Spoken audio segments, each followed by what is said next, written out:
Bonjour à toutes et à tous et bienvenue dans cette nouvelle vidéo. On se retrouve aujourd'hui dans ma cuisine, au sol, devant la cage de Mira. J'ai envie aujourd'hui de vous parler de façon un peu plus naturelle, en toute honnêteté, sur du coup mon premier mois dans ma démarche de perte de poids. Je vais vous parler de si j'ai réussi à tenir mes engagements et ce que j'ai fait par rapport à ce début de mois. Et si ça a porté ses fruits, si j'ai perdu du poids, etc. Je veux faire ça en toute honnêteté et donc pour commencer, je vais pas passer par 4 chemins. Non, je n'ai pas perdu de poids ce mois-ci. Et malgré tout, je considère ce premier mois comme une réussite et donc je vais vous expliquer pourquoi. En fait, ce mois-ci, j'ai eu un déclic. Je ne veux pas donc perdre du poids le plus rapidement possible, comme les régimes ou certaines influenceuses veulent vous vendre. Mais je veux changer donc mes habitudes pour adopter un mode de vie plus sain, pour l'avenir et pour en fait toute ma vie.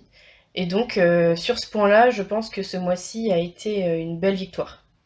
Du coup, la première victoire, ce sont les habitudes que j'ai réussi à mettre en place durant ce premier mois. Ce que j'ai réussi à faire, c'est que je cuisine tous les jours.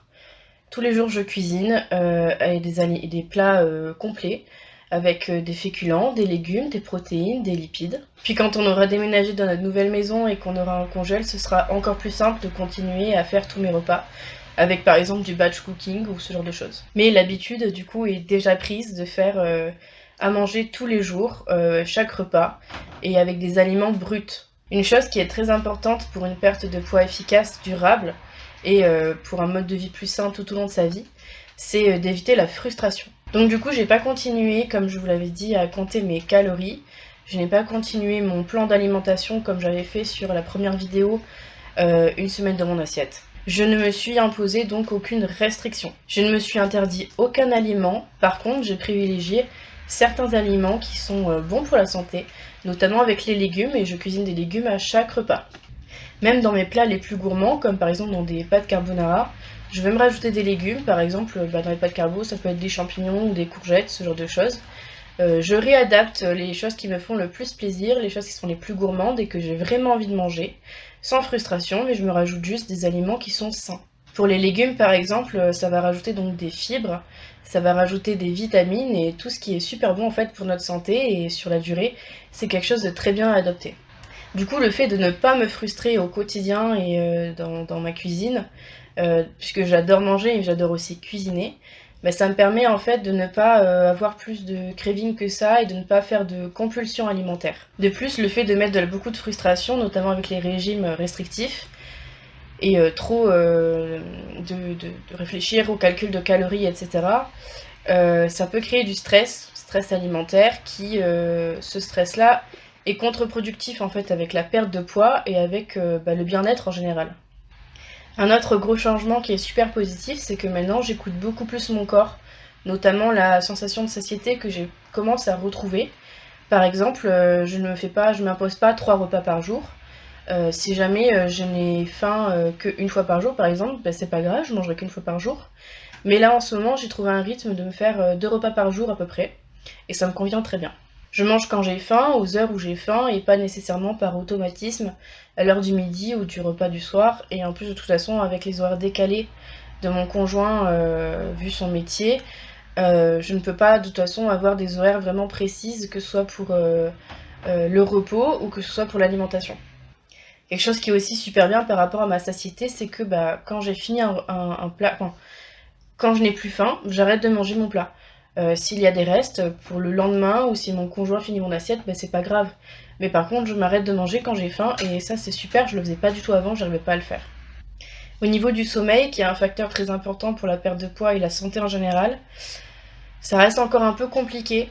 Je pense que je ne fais pas assez d'activité physique et je ne prends pas assez le soleil, ce qui fait que j'ai toujours pas mal d'insomnie. Bon, l'insomnie peut être expliquée par beaucoup d'autres facteurs, mais je fais encore pas mal d'insomnie et il y a des nuits par contre où je vais dormir 12 heures parce que je suis super fatiguée et je vais être somnolente toute la journée. Enfin, le sommeil c'est encore un peu compliqué, mais ça peut se résoudre par la suite, je me fais pas trop de soucis sur ça. Autre chose qui est super positif et que je pensais pas arriver à faire dès maintenant, c'est la reprise du sport.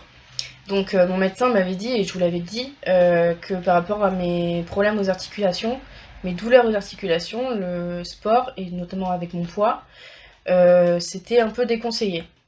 Mais malgré tout, je me suis écoutée et je me suis sentie prête pour commencer tout doucement à reprendre le sport. Donc je vous ferai une vidéo plus en détail, pour vous en parler plus en détail. Mais du coup, bah, j'ai recommencé un peu de sport. Et déjà, ça me fait super du bien. Enfin, ça me fait vraiment du bien au niveau de mon dos, au niveau de mes articulations. Et ça me soulage déjà.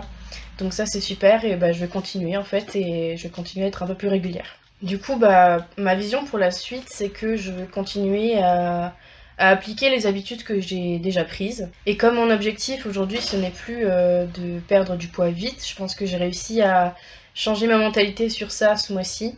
C'est maintenant du coup de construire un mode de vie sain que je pourrais tenir sur la durée et sur toute ma vie. C'est un mode de vie qui me permettrait de prendre soin en fait de moi avec tendresse, avec amour et avec respect. Et du coup, il y a encore des choses qui restent à améliorer. Par exemple, pour le sucre. Donc le sucre, moi j'en consomme dans mes cafés. Donc c'est quelque chose qu'il faudra que j'arrive à réduire aussi plus tard. Le sucre, il est présent évidemment dans tout ce qui est viennoiserie, sucrerie, gâteau. Déjà c'est quelque chose que je consomme pas vraiment au quotidien. Donc déjà ça me manque pas. Mais c'est quelque chose qui est aussi très présent dans tout ce qui est alimentation transformée, dans tous les aliments industriels. Donc c'est quelque chose que, comme je consomme beaucoup plus brut, c'est déjà beaucoup moins dans mon alimentation. Mais ça existe toujours pas mal dans mon quotidien. Par exemple, dans les sauces que je consomme, il y a quand même du sucre ajouté. Donc ça, par exemple, c'est un truc qu'il va falloir que je change petit à petit. Notamment en faisant un peu plus de fait maison, par exemple avec les sauces. En fait, que je fasse mes sauces moi-même. Donc pas tout de suite, mais quand on aura ménagé dans la nouvelle maison, je pense que c'est quelque chose que je vais avoir plaisir à faire. Puisque, comme je l'ai déjà dit, il faut que l'alimentation et la cuisine également, vu qu'il faut cuisiner, manger brut. En tout cas, si on peut le faire.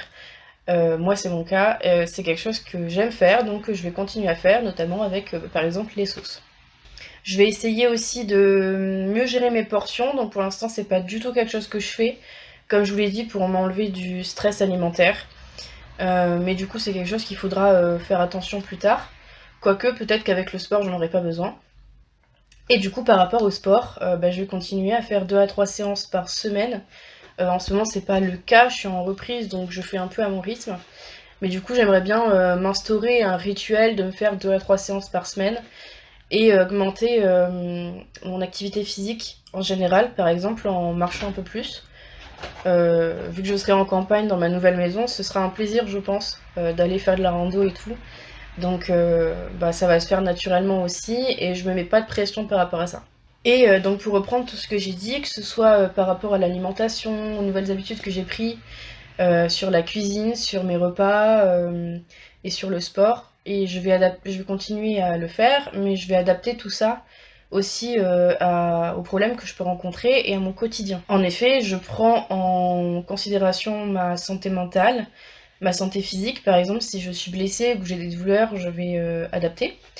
Et aussi à mon quotidien, par exemple là on va déménager, donc je vais beaucoup bouger, je vais faire de l'activité physique, notamment je vais porter des meubles et des cartons, donc c'est déjà très physique, donc les séances, je ferai ce que je peux, et si j'en fais pas, c'est pas grave, parce que j'aurai déjà une activité physique qui va me prendre déjà tout mon temps. Et pareil pour la cuisine, en déménagement, je pense que j'aurai peut-être autre chose à penser, et j'aurai peut-être pas le temps de cuisiner, par exemple on va déménager, on va remeubler la nouvelle maison et notamment la cuisine petit à petit, donc j'aurai pas forcément tous les équipements directs pour recommencer à cuisiner, j'aurai pas forcément le temps, ni l'envie, ni l'énergie, donc ça aussi je me prends pas la tête et ça se fera sur la durée. Le plus important c'est quand même qu'on aménage bien et que ça nous prenne pas non plus trop la tête, c'est un moment qui est cool, c'est un moment qui doit rester sympa. En gros, moi je veux actuellement un mode de vie sain, qui soit tenable sur la durée et sur toute ma vie, et qui change littéralement mon corps, mais au niveau de la santé, et pas forcément au niveau de la perte de poids.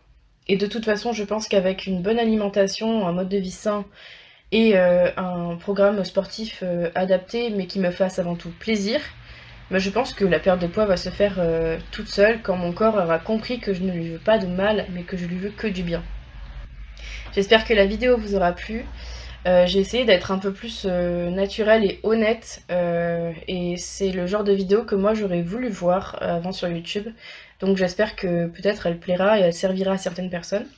En tout cas, moi c'est mon vécu et j'essaierai de vous faire des débriefs comme ça de temps en temps, sur ma perte de poids, mais également sur ma vie en général, et j'espère que ça vous plaît. Je vous fais de gros bisous et je vous dis à bientôt pour une prochaine vidéo.